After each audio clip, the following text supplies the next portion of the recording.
Welcome to the Grounded Presence Podcast, a place for exploring authentic identity, deep community, and an ever-evolving spiritual journey.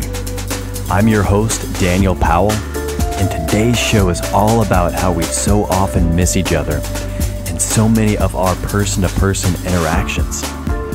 So often we're focused only on our own very narrow interpretations of ideas and experiences, that we don't do a good job at inviting the interpretations and experiences of others in an open and relational way.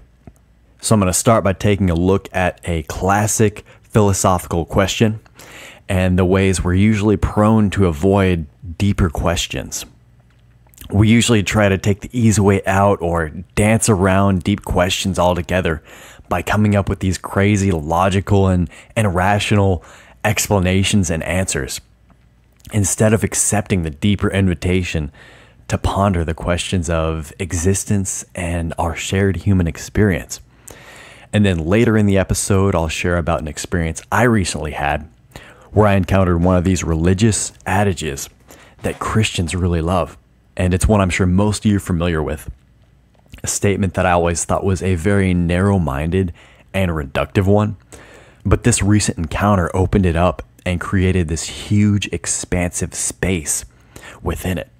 And that's part of the process of this ever-evolving spiritual journey that we're all on. And I can't wait to share more about that experience with you. So without any further ado, let's get right into it.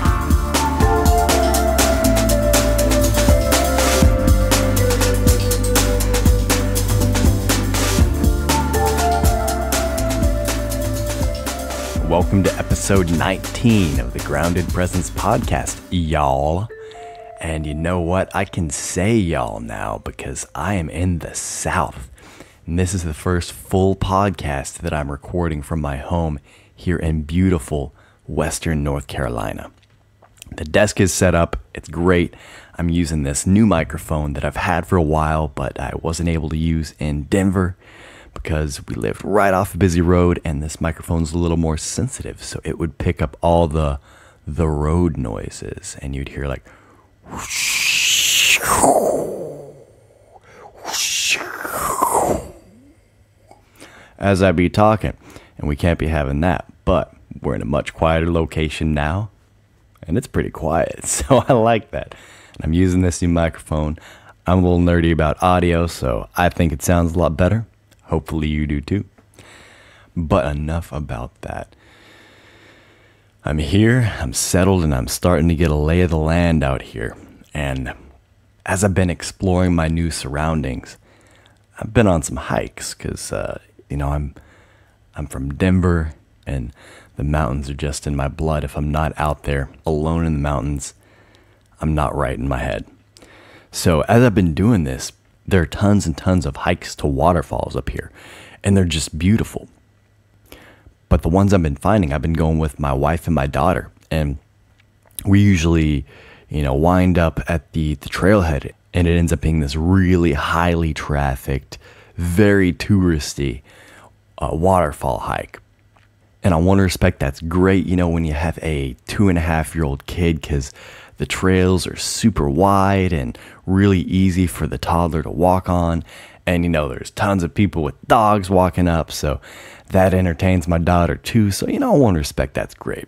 But on another respect, it just doesn't give me the isolation and the solace and that feeling of wilderness that I crave. When you pull into the parking lot, you see tons of cars, tons of people, and then you walk by a little gift shop that's set up at the trailhead. That just doesn't feel like being outdoors to me. So after a few of these frustrating experiences being on these hikes where there's just like tons and tons of people, I was just like, man, is there any solitude out here in the mountains of North Carolina? So I just started to seek out more isolated, lightly trafficked hikes. And I found this great one that I went on the other day. It's a hike down to a waterfall, and it's great. There's a little swimming hole down there and everything. It's just like perfect. But it's really lightly trafficked, and it's really remote. It's great. And you know what? It's only about a half-hour drive from the house that we just moved into. So going on this hike was just a great experience for me. And it was super solitary. It was just what I needed to recharge and relax. It just really fed my spirit. And over the course of this hike, I saw lots of small fallen trees that were like precariously braced up against trees that were still alive.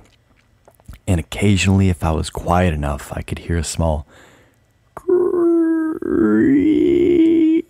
of the fallen tree rubbing against the tree that was still standing. So after my hike, I'm coming out of the woods and I'm heading back to my car. And the age-old question pops into my head of if a tree falls in the forest and no one's around to hear it, does it make a sound? And I started thinking about that question for a while, and it took me back. I haven't heard this question come up in a long time. And maybe it's a question that isn't as popular as it once was, because growing up, it seemed like a question that was really ingrained in the pop culture of the late 90s and early 2000s.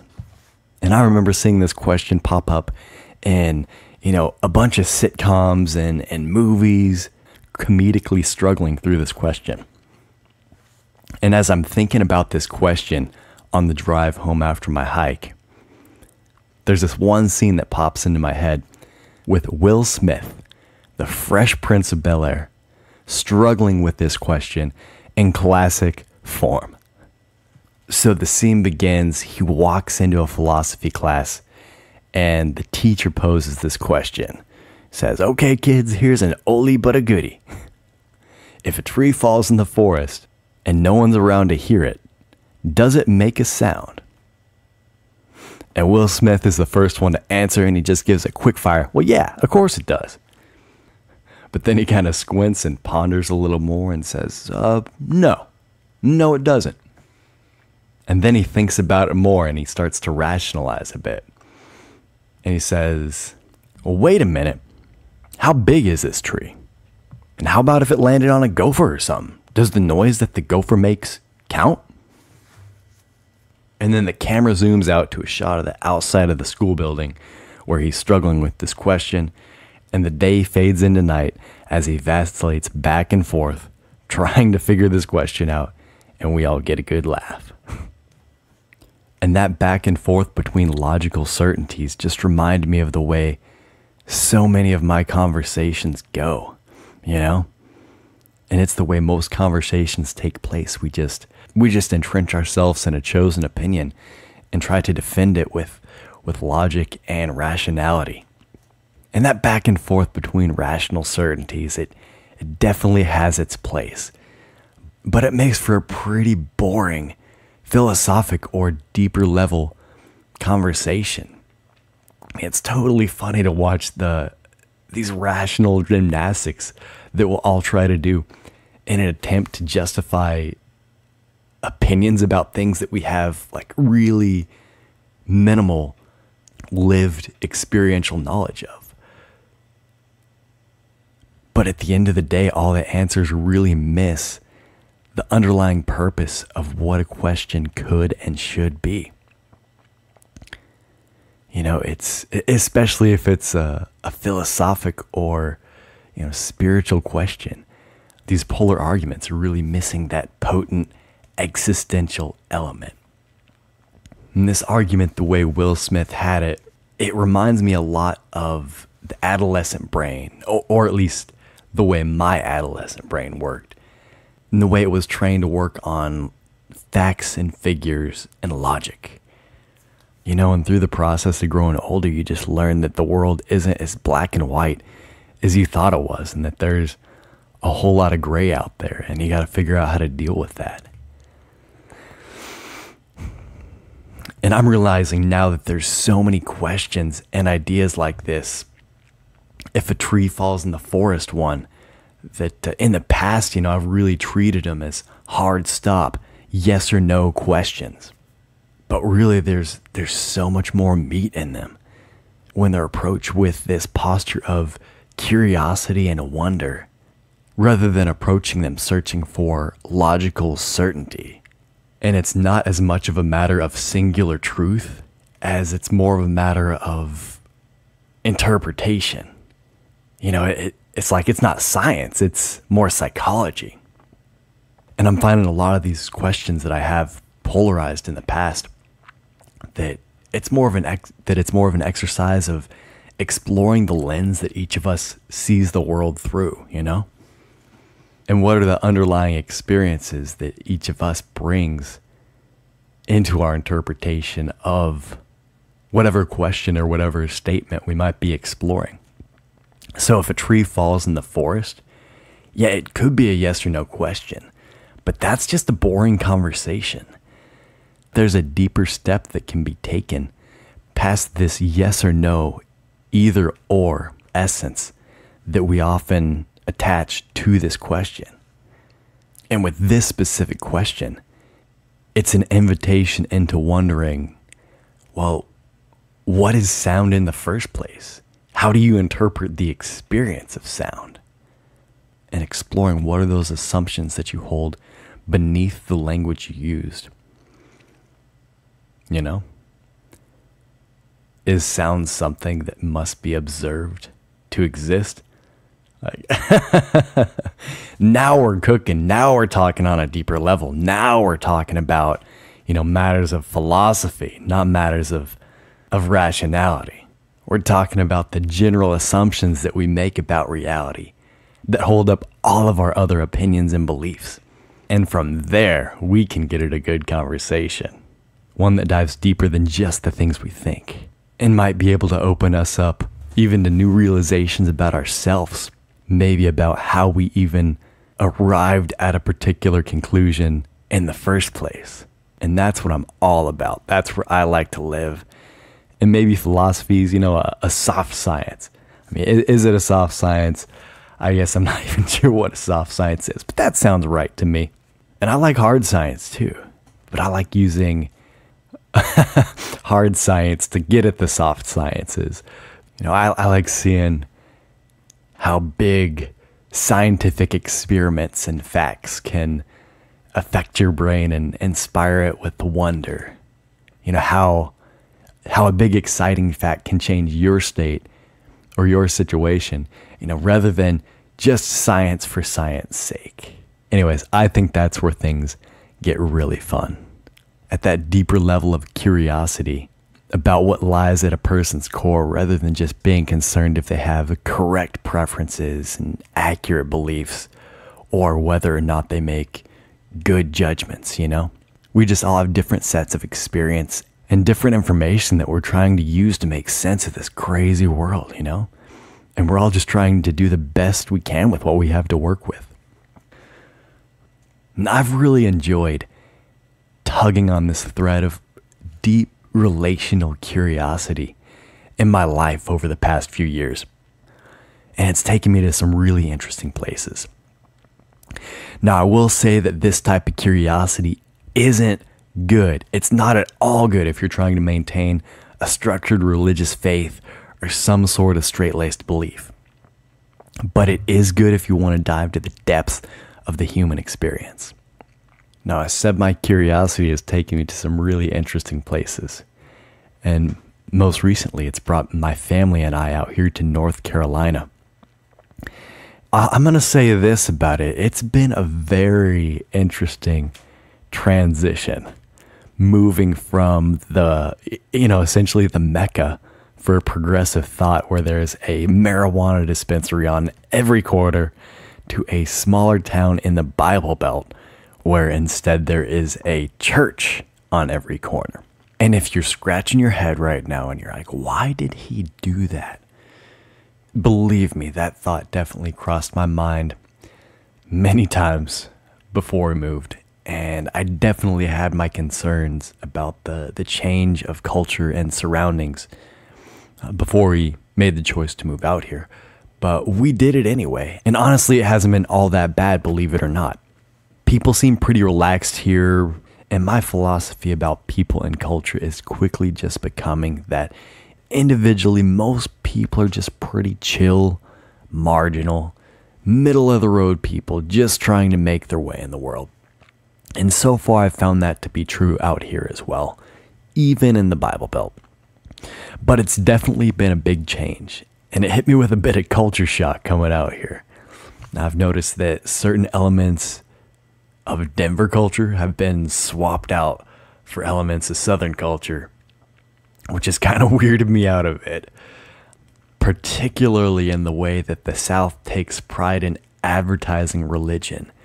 It's like they do that in the same way that Denver takes pride in advertising pot. And where I get on the highway here to go to work every morning, there's a prominent billboard that reads, "Jesus is the answer to all your problems." Whereas the same billboard in Denver would probably be a public service announcement telling smokers to keep their weed stash under lock and key so that the kiddos can't get into it. So yeah, it's a little different out here. And there's another religious advertisement that I've seen here in North Carolina that I never saw in Denver. And what it is it's this yellow 18 by 24 inch yard sign that just reads, "Thank you, Jesus." And I'm not quite sure what they're about, but I see them all over. And it's definitely a way to advertise your religious beliefs. And they're not in every yard by any means, but I do see them fairly frequently.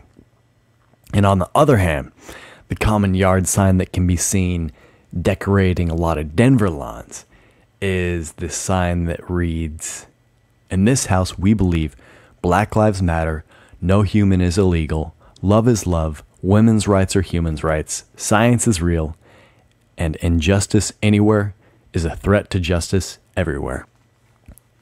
There's a few different variations on that one, but you get the gist of it. Anyways, so where I'm going with this is since I moved here to North Carolina, I've had a lot more forced interaction with religion in my mental space. You know, you see something new and you have to interact with it in your mental space until it becomes more common. And some of these internal interactions have been really surprising to me, and they've left me with a sense of greater liberation in religion than in oppression by religion.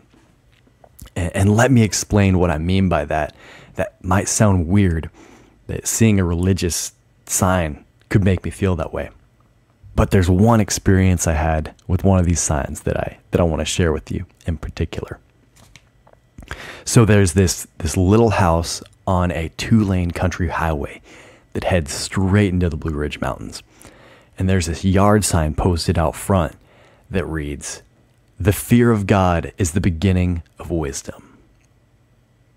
Now, if you'd show me that sign at any point over the past few years, as I've been completely dismantling and overhauling my spiritual and religious views, I would have said, "Nope, that's bullshit." I would have said something like, "There's so much foolishness in religion and so much more wisdom outside of religious institutions." But when I saw this sign, that wasn't the way that I interpreted it at all. I read it as, the fear of the God is the beginning of wisdom. It's where wisdom merely starts, merely begins. And reading the subtext into that being a good devout convert and committing yourself fully to something is a good starting place to build wisdom from. It's a good start to a complete journey.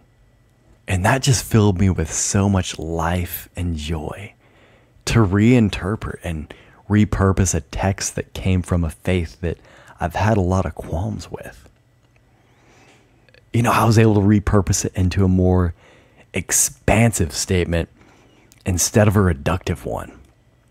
One that can hold the posture of both and rather than either or. Even though that sign was probably hung by somebody who interpreted it in a very either or fashion. And it's really just left me wondering what's next to be interpreted in a new way. What have I thought about in terms of yes and no and right and wrong in the past, where I'll find an even greater expanse? And what are those questions and statements that I've created hard stops around that could be potential gold mines of exploring experience and engaging those deeper questions? So back to the original question that I started this episode out with. If a tree falls in the forest and nobody's around to hear it, does it make a sound? Well, I think that's a really good question. And I would say, yes, it does. But I can't answer that with absolute certainty. I can answer with certainty out of the way that I model the world. But it's an invitation to a conversation, ultimately. So let's talk about it. And let's use it as a question to learn more about one another and more about our individual, deeply held views on the nature of reality and the human experience. Because those are the conversations that are worth having.